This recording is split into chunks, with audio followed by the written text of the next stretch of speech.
നമസ്കാരം. സംസ്ഥാനത്തെ കോവിഡ് കേസുകളിൽ ജാഗ്രത പാലിക്കണമെന്ന മുന്നറിയിപ്പുമായി ആരോഗ്യമന്ത്രി വീണ ജോർജ്. കെനിയയിൽ ബസ് അപകടത്തിൽ 5 മലയാളികൾ ഉൾപ്പെടെ 6 ഇന്ത്യക്കാർക്ക് ദാരുണാന്ത്യം.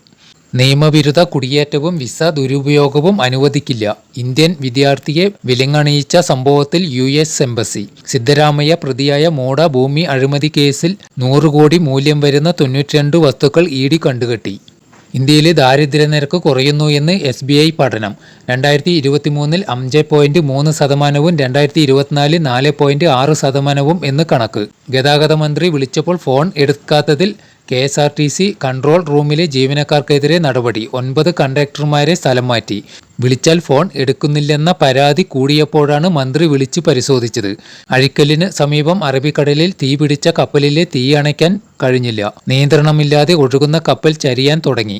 രാജ്യത്ത് മാവോയിസ്റ്റ് ആക്രമണങ്ങളിൽ ഗണ്യമായ കുറവെന്ന് കണക്കുകൾ പുറത്തുവിട്ട് കേന്ദ്ര സർക്കാർ. ഓപ്പറേഷൻ സിന്ദൂർ ഔട്ട്റീച്ചുമായി ബന്ധപ്പെട്ട് വിവിധ രാജ്യങ്ങളിലേക്ക് പോയ പ്രതിനിധി സംഘവുമായി പ്രധാനമന്ത്രി നരേന്ദ്രമോദി കൂടിക്കാഴ്ച നടത്തി. ഫോർട്ട് കൊച്ചിയിലെ കടൽ ഭിത്തി നിർമ്മാണം പൂർത്തിയാക്കുന്നതിനായി ജില്ലാ ദുരന്ത നിവാരണ അതോറിറ്റി യോഗം ചേരണമെന്ന് ഹൈക്കോടതി ആവശ്യപ്പെട്ടു.